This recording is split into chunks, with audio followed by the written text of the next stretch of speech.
दोस्तों आज की वीडियो बहुत इंपॉर्टेंट है। जैसे आपने मेरा थंबनेल देखा, पति और ससुराल वालों को बहुत राहत मिली है। आज के जो मैं वीडियो बनाऊंगी आप लोगों के लिए बहुत इंपॉर्टेंट है और बहुत ही काम आएगा। एक ऐसा जजमेंट जो मोस्टली आप में से बहुत लोगों के साथ ही ऐसा होता है। लाइक 498 डीवी का केस लगाया जाता है, वो आरोप लगाए जाते हैं जो आरोप आपने किए नहीं, वो एलिगेशन, वो झूठे आरोप, झूठे केसेस। तो जो इस वीडियो में बता रही हूँ, जिस जजमेंट की बात कर रही हूँ, आप में से मान के चलो 90% लोगों के साथ वही चीजें होती है। इस केस में भी यही हुआ और मान के यकीन चलो पति परिवार वालों को बिल्कुल राहत मिली, क्योंकि 490 और डीवी जितने भी झूठे केसेस थे वो सारे ही खत्म कर दिए गए। जो आज की डेट में महिलाएं, वो झूठी महिलाएं जो केसेस करती है ना, सिर्फ पति को ससुराल वालों को सबक सिखाने के लिए कि उनको जेल में बंद करा देंगे, उन पे 498 दहेज का आरोप लगा देंगे, तो क्योंकि उन्होंने मेरी बात नहीं मानी या उसको उस रिश्ते में रहना नहीं है, कोई भी रीजन एक्स वाई जेड हो सकता है। तो आज की ये वीडियो बहुत काम आएगी। और चैनल पे अगर आप लोग मेरे नए जुड़े हैं तो चैनल को लाइक करिए, शेयर करिए, सब्सक्राइब करना बिल्कुल मत भूलिए, साथ ही बेल आइकन दबाइए ताकि आपको टाइम टाइम से मेरी वीडियो की नोटिफिकेशन सबसे पहले मिलती रहे। तो दोस्तों बात करते हैं कि इस केस में पत्नी ने अपने पति और ससुराल वालों पर बहुत सारे आरोप लगाए थे। क्या आरोप लगाए थे? लाइक उसने कहा कि घर में जो उसकी नंद है, मतलब सिस्टर इन लॉ का दखल ज्यादा है, कि जो भी कुछ बातें होती है वो दखल दे देती है, बीच में बोलती है। नंद है जो अनमैरिड है, शादी हुई नहीं है, और घर के फाइनेंशियल डिसीजन में इन्फ्लुएंस ज्यादा करती है वो। उसकी पत्नी का बोलना ऐसा था, जो घर की बहू थी जिसने ये केस लगा रखे थे, तो इससे उसके वैवाहिक जीवन पर असर पड़ रहा है। तो उसने ये आरोप लगाया था कि उसकी जो नंद है बार बार इंटरफेयर करती है, एक वो अनमैरिड है, कोई भी फैसला होता है, कुछ भी चीजें होती है वो बीच में आ जाती है, जो मुझे बिल्कुल पसंद नहीं है। ये इसने जो भी आरोप केस किया था 498 और डीवी, उस सब पे इसने ये बोला पहला तो। और दहेज को लेकर ताने देना, दाने के लिए भी आरोप लगाए गए कि मुझे दहेज को लेकर ताने मारे जाते हैं ससुराल में, नंद की तरफ से, जो भी है ससुराल वालों की तरफ से। और क्रूरल्टी यानी प्रताड़ना का भी आरोप उसने लगाया। अब ये सारी चीजें आरोप लगाई, तो सब चीजों को देख के कोर्ट ने क्या कहा, जिस जो ये मैं चीज बता रही हूँ ना, इसका आर्टिकल जगह लिंक है जो मैं डिस्क्रिप्शन में शेयर कर लूंगी, डिटेल्स में अच्छे से पढ़ लीजिएगा और आपको काम करेगा। तो कोर्ट ने ये कहा कि इन सभी आरोपों को ध्यान से देखने के बाद कहा कोर्ट ने कि यह आरोप ज्यादातर सामान्य पारिवारिक मतभेद है, जो मोस्टली फैमिली वालों के साथ यही होता है, जो भी ये लोग केसेस करते हैं। तो इन्हें सीधे क्रिमिनल ऑफेंस नहीं माना जा सकता कि आप ये कोई क्रिमिनल उन्होंने कर दिया, ये क्राइम हो गया बहुत बड़ा कि उनको सजा सुना दी जाए, फिर जो आपने आरोप लगाया है आपकी ससुराल वालों को जिस पे भी खिलाफ रखा है तो उनको सीधे जेल में डाल दिया जाए, ये कोई क्रिमिनल ऑफेंस नहीं है। कोर्ट ने ये भी साफ कहा कि हर डिसएग्रीमेंट या फैमिली इशू क्राइम बिल्कुल नहीं होता है। अगर फैमिली मेंबर किसी डिसीजन में इन्वॉल्व है तो इसे ऑटोमेटिकली हरासमेंट या क्रूरल्टी बिल्कुल नहीं माना जा सकता। कोई फैमिली है, उसका मेंबर है, कोई भी चीजें हो रही है, डिस्कशन हो रहा है, कोई भी चीजें हो रही है, बात, तो वो इन्वॉल्व तो होगा ही, अपनी राय अपना डिसीजन देगा ही, तो ये कोई क्राइम तो हो नहीं गया। या फिर कोई क्रूरल्टी या कोई आपको हरासमेंट किया जा रहा है उस घर का, जैसे कि आप घर की बहू हो तो वो भी घर की बेटी है, उसका भी उतना ही इन्वॉल्वमेंट बनता है जितना आपका बनता है, तो वो कहाँ आपके साथ क्रूरल्टी कर रही है, कहाँ आपके साथ हरासमेंट हुआ, तो ये तो कोई लॉजिक हुआ ही नहीं। कोर्ट ने एक और इम्पोर्टेंट बात कही इसमें कि अगर नंद या कोई फैमिली मेंबर घर के मामलों में इन्वॉल्व है तो ये कोई अनविजुअल बात नहीं है, और पत्नी भी इस बात को लेकर कोई प्रूव नहीं कर पाई कि उसके साथ एक्चुअली हार्म हुआ है, कोई घरेलू हिंसा हुई है, कोई प्रताड़ना हुई है। दहेज के आरोपों पर भी कोर्ट ने ये कहा, जो उसने दहेज का आरोप लगाया था कि ताने दिया जाता है, ये जो भी है एक्स वाई जेड, तो ये सिर्फ जर्नल एलिगेशन है।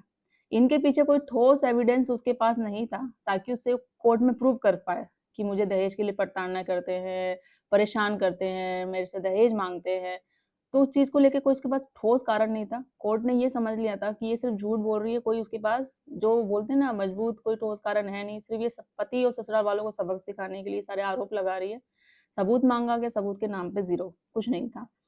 तो इन सभी बातों को देखते हुए कोर्ट ने पति और उसके परिवार वालों को राहत दी। क्या दी? जितने भी उसने केसेस लगाए थे सारे केसेस को जो बंद कर दिया, और कहा कि यह मामला क्रिमिनल ऑफेंस का बिल्कुल बनता ही नहीं है। यानी सिंपल शब्दों में कहें हम तो केस वीक हो गया पूरी तरीके से, और फैमिली, पति को और उसके परिवार वालों को बहुत बड़ी राहत मिली, सारे केसेस बंद हो गए। तो इस जजमेंट से हमें दोस्तों क्या सीख मिलती है कि हर matrimonial dispute equal to criminal case बिल्कुल नहीं होता है। कि कोई भी आज की डेट में क्या हो रहा है, वो पत्नी, वो महिला की बात करूँ जो झूठे केसेस करती है।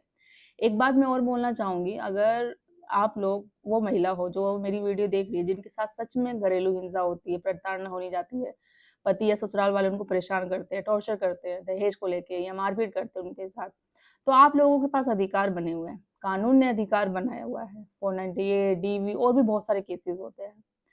जो महिला जिनके साथ कुछ नहीं होता है, वो उन अधिकारों का दुरुपयोग करती है। तो एटलीस्ट आप उनसे सीखो। आपके साथ तो सच में होता है, रियलिटी में हो रहा है। तो आप उन अधिकारों का यूज़ करो। कुछ चीज़ें समझ में नहीं आती, आप हेल्प चाहते हो मुझसे, तो आप कॉल पे बात कर सकते हो, कमेंट कर सकते हो। बट जो ये चीज़ें मैं बता रही हूँ ना, जैसे आप हो, आप लोगों के साथ सच में ये रियलिटी में होता है। महिलाएँ आज की डेट में जो होती है उनके साथ रियलिटी में, ऐसा नहीं है। बट अगर दूसरी तरफ हम बात करें, कुछ पुरुष भी होते हैं, कुछ ससुराल वाले, जिन्होंने कुछ नहीं किया होता है, बिना गलती के उनको सज़ा मिलती है। उनको झूठे केसों में फँसाया जाता है। तो अगर आपके साथ सच में हो रहा है, तो ये वीडियो आपके लिए नहीं है। आपको रिएक्ट करने की, कमेंट करने की ज़रूरत नहीं है कि आप ऐसा कुछ कमेंट मेरे पास आते हैं कि लाइक मैम हर महिलाएँ एक जैसी नहीं, सो आप पुरुषों का क्यों फ़ेवर करती हो? ऐसा नहीं है कि महिलाएँ गलत होती, पुरुष सही होते हैं। देखो कोई, मैं ये नहीं कह रही कोई इक्वल बात होती है। महिलाएँ भी सही नहीं होती, पुरुष भी सही नहीं होते। तो दोनों, कोई मैं किसी एक पर्टिकुलर को पक्ष को लेके वीडियो नहीं बनाती हूँ। जैसे महिलाओं के लिए कानून बने गए हुए हैं, अगर आपके साथ सच में होती है, तो आप कानूनों का, उस अधिकारों का इस्तेमाल करिए।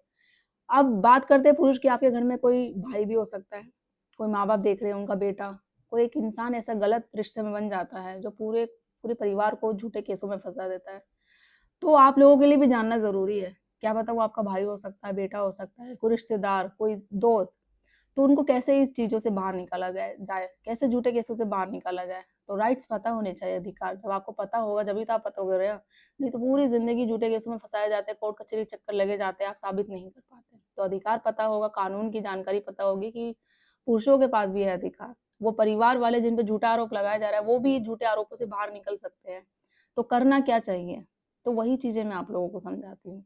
ठीक है? तो आई होप आपको समझ में आ गया होगा। और कोर्ट ने क्या कहा, इस जजमेंट से और क्या समझ में आता है कि कोर्ट एविडेंस देखती है, सिर्फ आरोप नहीं। कि आरोप लगा दिया तो सामने वाली पार्टी को सजा हो जाएगी। एविडेंस भी दिखाना बहुत ज़रूरी है। जर्नल और वैग्यू एलिगेशन से केस और स्ट्रॉन्ग नहीं बनता है। कि आप गलत-गलत एलिगेशन लगाते रहोगे ऐसे, जिसका कोई हाथ-पैर कुछ भी नहीं है और सबूत के नाम पे ज़ीरो है, तो आपका केस स्ट्रॉन्ग नहीं होगा। आप साबित नहीं कर पाओगे तो केस कमज़ोरी होगा। फैमिली इन्वॉल्वमेंट को ऑटोमेटिक हरासमेंट बिल्कुल नहीं माना जा सकता। इसलिए अगर कोई केस फाइल करता है, तो उसके पास सॉलिड प्रूफ होना बहुत ज़रूरी है। अब इस लेकिन एक बात क्लियर ज़रूर होती है इससे, कि इसका मतलब ये नहीं है कि हर केस झूठा ही होगा। जैसे मैंने बोला, हर केस झूठा नहीं होता। जेन्युइन केस में कोर्ट सख्त एक्शन भी ले सकती है। इसलिए हर केस को उसके फैक्ट के आधार पर और एविडेंस के आधार पर ही देखा जाता है। तो दोस्तों, ये था 2026 का एक इम्पोर्टेंट जजमेंट, जिसका मैं लिंक है आर्टिकल का, वो डिस्क्रिप्शन में शेयर कर लूँगी, डिटेल्स में अच्छे से पढ़ लीजिएगा। जिसमें कोर्ट ने साफ कह दिया कि हर पारिवारिक विवाद है जो मामला, वो क्राइम नहीं होता है। अगर आपको ऐसी और लीगल अपडेट और जानकारी चाहिए, कुछ हेल्प चाहिए, तो आप कमेंट में कर सकते हैं। ज़्यादा लोगों तक शेयर करिए, ताकि आपको जैसे हेल्प मिलती है मेरी वीडियो से, और लोगों तक भी पहुँचे। सब्सक्राइब करिए, लाइक करिए, शेयर करिए। जल्दी मिलती हूँ मैं कैसे इन्फॉर्मेटिव वीडियो के साथ। तब तक के लिए थैंक यू।